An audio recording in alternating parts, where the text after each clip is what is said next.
Hello दोस्तों, स्वागत करते हैं आप सभी का आपके अपने यूट्यूब चैनल जैकपुर पे। तो आज के इस वीडियो में हम लोग क्लास 10th का गणित का वास्तविक संख्याओं का क्वेश्चन बैंक से जो है आपका ऑब्जेक्टिव जो है उसका सॉल्यूशन आपको बताने वाले हैं। गणित का वन शॉट वीडियो होने वाला है। आज के इस वीडियो में पहला चैप्टर जो है आपका वास्तविक संख्या उसको समाप्त कर देंगे, ठीक है। क्योंकि अब आप लोगों के पास समय काफ़ी कम बचा है तो शॉर्ट्स में कुछ अच्छा पढ़ना होगा, यानी कि थोड़े में ही कुछ अच्छा बेहतर पढ़ के जाना होगा, क्योंकि अब आपके पास ज़्यादा पढ़ने का समय भी नहीं बचा है। तो चलिए शुरू करते हैं। और यदि आप हमारे चैनल पर पहली बार आएँ तो सब्सक्राइब जरूर कर लीजिएगा, ताकि आने वाली हर एक वीडियो का नोटिफिकेशन आपके मोबाइल पर जाए और आपकी परीक्षा की तैयारी अच्छे से हो पाए। दिए गए नंबर पर संपर्क करके आप अपने व्हाट्सएप ग्रुप को जरूर ज्वाइन कीजिएगा, वरना फिर आपको पता ही नहीं चलेगा कि आपके लिए कौन सा वीडियोस बनाया जा रहा है। तो चलिए शुरू करते हैं। अब देखिए, इस तरह के सवाल को बनाने का कई तरीका होता है। लोग कई तरीके से बनाते हैं, कोई डिटेल्स में बनाता है, कोई शॉर्टकट मेथड अपनाता है। ये सवाल आपका कन्फर्म एग्जाम में रहेगा। गणित का एग्जाम दे रहे हो और गुणनखंड से सवाल ना रहे, ऐसा हो ही नहीं सकता है, ठीक है। तो जब कभी भी आपका यहाँ पे कोई भी नंबर रहे और अभाज्य गुणनखंडों के गुणनफल के रूप में ये रहे, तो सिंपल है, आपको गुना करके देखना होगा कि 140 कहाँ पे आ रहा है, ठीक है। ज़्यादा दिमाग नहीं लगाइए। और अगर ऐसा नहीं कर सकते हो तो फिर आपको 140 को डिवाइड करना होगा, ठीक है। अगर छोटी संख्या है तो आप उसको डिवाइड कर सकते हो, अगर बड़ी संख्या होगा तो फिर आपको क्या करना होगा, उसको देखना होगा। तो यहाँ पे आप देख पा रहे हो कि 2 × 2 5 × 7, 2 × 2 5 × 7। यहाँ पर आपको दिख रहा है कहाँ, ऑप्शन नंबर ए में, 2 × 2 5 × 7। और दूसरी तरीका यही था कि आप इसमें क्या कर सकते थे, तो गुना करके देख सकते थे। 7 × 5 = 35, दूना 70, 70 दूना 140। उसके बाद आप कहीं भी करोगे तो वहाँ पे आपका 140 नहीं आएगा। फॉर एग्जाम्पल अगर आप इसको गुना करके देखो, 5 × 3 = 15, 15 दूना 30, 30 दूना 60 ही हो रहा है यहाँ पे, ठीक है। तो इसलिए जिसको आप डायरेक्ट गुना करके भी देख सकते हो, या नहीं तो इसका गुणनखंड कर सकते हो। क्वेश्चन नंबर 2 पे आते हैं। क्वेश्चन नंबर 2 में कहा जा रहा है कि 156 के अभाज्य गुणनखंडों के रूप में लिखा जा सकता। सेम प्रोसेस है, या तो आप उसको गुणनखंड करो, या नहीं तो आप डायरेक्ट गुना करके भी देख सकते हो।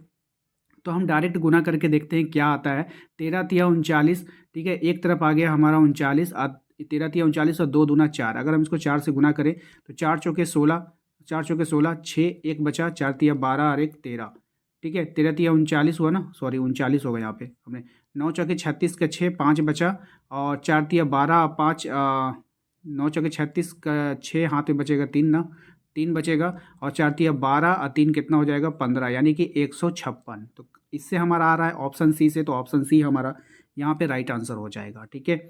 आते हैं क्वेश्चन नंबर 3 पे। क्वेश्चन नंबर 3 में कह रहा है, यदि 156 का अभाज्य गुणनखंड यहाँ पर आपको दिया है 2 पे पावर x गुना है, फिर 3 है, फिर गुना है, फिर 13 के रूप में हो, तो x का मान क्या होगा। इसका मतलब आप सिंपल से यहाँ पे समझो कि यहाँ पर जो आपको 2 पे पावर x दिया है, फिर गुना दिया है, फिर 3 दिया है, फिर 13 दिया है, यहाँ पर ही x का पावर क्या रखोगे कि 13 तिया कितना हुआ, 39, ठीक है।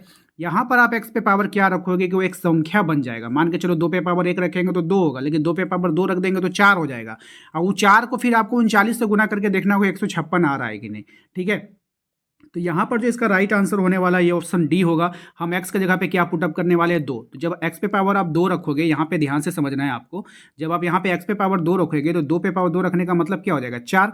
यानी यहाँ पे वैल्यू कितना हो गया, 4, और यहाँ से यहाँ तक का वैल्यू कितना हुआ, 39। तो 39 को आप 4 से गुना करके देखो, तो 4 नमा कितना होगा, 36, 6 बचा, 4 तिया 12, 4 नमा 36, 3 बचा, 4 तिया 12 और 3 कितना हो जाएगा, 15, यानी 156। आपका 156 आ गया। तो यानी यहाँ पर x का जो वैल्यू हम रखने वाले हैं वो कितना रखेंगे, 2 रखेंगे। तो इसको आप लोग देख लेना, इंपॉर्टेंट रहेगा एग्जाम के लिए। नेक्स्ट क्वेश्चन देखो क्या है हमारा, कह रहा है कि यदि एचसीएफ आपको दे दिया है, तो ब्रैकेट में ये पहली संख्या कहलाता है, ये दूसरी संख्या कहलाता है। तो दो संख्याओं का एचसीएफ दे दिया है, एलसीएम आपको देखो उन्हीं दोनों संख्याओं का एलसीएम पूछा है। तो बाबू जानते हो क्या होता है, दो संख्याओं का एचसीएफ गुना एलसीएम क्या होता है, पहली संख्या गुना दूसरी संख्या, ठीक है। और क्या होता है, एचसीएफ गुना एलसीएम। तो आपको एचसीएफ फॉर्मूला क्या होता है, आप लोग पहले फॉर्मूला लिखो कॉपी में। एचसीएफ गुना एलसीएम क्या होता है कि पहली संख्या फर्स्ट नंबर कितना है, 510, और गुना दूसरी संख्या कितना है, 92। तो एचसीएफ गुना एलसीएम यही ऐसा ही निकालते हैं, ठीक है। अब यहाँ पे देखो एचसीएफ आपको कितना दे दिया है, 2।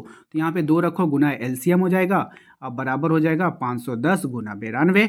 अब यहाँ से 2 से इसको सीधा सीधा काट दो, ठीक है। 200 अगर 592 को काटोगे, या फिर 92 को भी काट सकते थे, आपको जिसको सहूलियत लगता है आप उसको काटो। तो हम तो काट दिए हैं किसको, 510 को। तो 2 दूना 4, 1 बचा, और फिर यहाँ पे कितना बचेगा, 11, 2 पंचे 10, सॉरी 2 दूना 4, आज गलती बहुत हो रहा है, 2 दूना 4, ठीक है। 1 बचा, यहाँ पे 11, 2 पंचे 10, और फिर हो जाएगा 0, यानी कि कितना हो गया भाई, 255 होगा ना, सिंपल तो है भाई। 250 दूना 500 है ना, चलिए 255 हो गया। अब 255 को आप किससे गुना कर लो? 92 से। जैसे ही आप 255 को 92 से गुना करोगे ना, तो आपका आंसर निकल कर आ जाएगा। तो जैसे ही इसको आप गुना करोगे तो आपका जो आंसर निकल कर आने वाला है ना बाबू, वो आ जाएगा 23,460। कितना आ जाएगा? 23,460, जो आपको ऑप्शन नंबर ए में दिख रहा होगा, और यही आपका क्या हो जाएगा? आंसर हो जाएगा। ठीक है, चलते हैं नेक्स्ट सवाल पे। अगला सवाल देखो क्या है हमारा। कह रहा है क्वेश्चन नंबर 5 में धनात्मक संख्या 6q + 5 के रूप है, तो यह संख्या निम्न में से क्या होगा? ठीक है, अब यहाँ पे देखिए संख्या होगा क्या, ये आपको पहचानना है। तो इसका हम शॉर्टकट आपको बताते हैं। ठीक है, क्योंकि एग्ज़ाम नहीं है, उतना डिटेल में हम लोग जाएंगे नहीं, तो एग्ज़ाम का समय नहीं है। हाँ, एग्ज़ाम तो है लेकिन एग्ज़ाम का समय नहीं है। तो धनात्मक संख्या आपको यहाँ पे पहचाननी है, तो वो होगा क्या, ये आपको बता दें। सबसे पहले हम बता दें कि ये जो होगा ना बाबू, ये होगा आपका विषम संख्या। क्यों होगा? ध्यान से देखना। ये है 6 है, क्यूब है, क्यू है और 5 है। ठीक है, अगर हम यहाँ पे 1 वैल्यू रखो, ठीक है, 1 रखो, कोई भी संख्या 1 रखो, तो 6 कम कितना हो जाएगा? 6 और 5 11। देखो विषम संख्या बना। और यहाँ पे 2 रखो तो 6 दूनी 12, 5 कितना हो गया? 17, ये भी विषम बना। यहाँ पे 3 रखो, 6 तिया 18, 5 कितना हो जाएगा? 23, ये भी क्या बना? विषम बना। यहाँ पे 4 रखो, 6 चौको 24 और 5 29, फिर से विषम संख्या है, तो ये क्या हो जाएगा? विषम हो जाएगा। कोई भी आप वैल्यू रखोगे ना क्यू का, तो विषम ही आएगा, इसीलिए यहाँ पे इसका क्या हो जाएगा? विषम हो जाएगा। क्वेश्चन नंबर आते हैं बाबू 6 पे। कह रहा है दो धनात्मक पूर्णांक ए और बी दिए रहने पर यदि अद्वितीय पूर्णांक पूर्ण संख्याएं क्यू और आर विद्यमान है, तो निम्न में से कौन सा कथन सत्य है? तो ए बराबर बी क्यू प्लस आर जो होता है, ये फॉर्मूला ही होता है, इसको एकदम रट लेना है, एकदम जबान पे आपका रटा हुआ होना चाहिए। ठीक है, क्वेश्चन नंबर 7 पे आओ। कह रहा है कि निम्न में से कौन सी संख्या अपरिमेय संख्या है? तो भाई यहाँ पे जो है ना, पाई का मान जो होता है ना, वो अपरिमेय होता है। ठीक है, याद रखिए, एकदम रट लीजिए, दिमाग में बैठा लीजिए, पाई जो होता है ना, वो अपरिमेय होता है। ठीक है, बात समझ आया? पाई क्या होता है? अपरिमेय होता है। इसका परफेक्ट रूट होता है वो 225 का निकल जाएगा, 15 गुना 15। ठीक है, लेकिन जिसका परफेक्ट नहीं निकलता वो अपरिमेय होता है, तो इसका निकलेगा रूट। ठीक है, 0 परिमेय संख्या हो गया। और ये भी 17 जो है आपका, ये 17 को हम 17/1 यानी p/q के फॉर्म में लिख सकते हैं, तो वो परिमेय हो जाता है। अपरिमेय यहाँ पर केवल एक वो आपको दिख रहा है, option number D. Question number आते हैं 8 पे। क्वेश्चन नंबर 8 में आपसे कहा जा रहा है कि 5 + 2√3 किस प्रकार की संख्या? देखिए यहाँ पे √3 जो टूटेगा नहीं है। ठीक है, ये क्या हो जाएगा? अपरिमेय संख्या हो जाएगा। आंख बंद करके अपरिमेय संख्या में मार देना है आपको। ठीक है, फिर यहाँ पे देखिए 2√3 फिर से आ गया। यहाँ पे √3 टूटेगा नहीं। यहाँ पे जिसका परफेक्ट रूट नहीं निकलता ना, उसको अपरिमेय संख्या में मार देना है। ज़्यादा दिमाग आपको यहाँ पर नहीं लगाना है, ज़्यादा दिमाग लगाने का आपके पास टाइम नहीं है। ठीक है, चलिए क्वेश्चन नंबर 10 पे आते। कह रहा है यूक्लिड विभाजन प्रमेय का ए बराबर बी क्यू प्लस आर में बी क्या होता है? तो बाबू यहाँ पे जो बी होता है ना, वो क्या होता है बताना है आपको। तो वो जो होता है आपका भाजक होता है। क्या होता है बाबू? भाजक होता है। क्यों नहीं चल रहा अभी? मेरा पेन भी है ना, कभी कभी रुक जाता है। ठीक है, तो यहाँ पे क्या हो जाएगा? इसका भाजक हो जाएगा। क्या हो जाएगा? ऑप्शन नंबर बी हो जाएगा आंसर। ठीक है, क्वेश्चन नंबर 11 पे आओ। क्वेश्चन नंबर 11 में कह रहा है पाई किस प्रकार की संख्या? अभी हमने बताया आपका ये जो पाई होता है बाबू, ये क्या होता है? अपरिमेय संख्या होता है।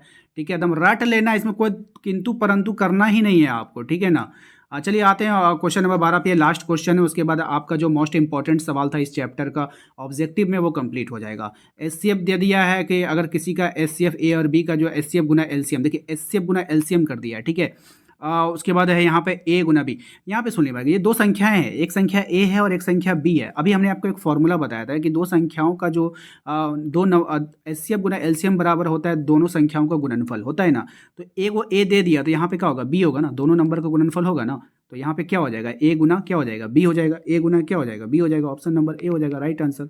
उम्मीद करते हैं कि आप लोगों को आज का ये वीडियो पसंद आया होगा। वीडियो कैसा लगा प्लीज़ कमेंट कर हमें जरूर बताइएगा। पहला चैप्टर कंप्लीट हो गया है। जितना ज़्यादा आप लोग कमेंट करोगे, वीडियो को लाइक करोगे, अगर शेयर करोगे, तो जल्द ही हम इसका दूसरा पार्ट का भी सॉल्यूशन लेकर आ जाएंगे। मिलते हैं हम लोग अपने अगले वीडियो में। Thank you.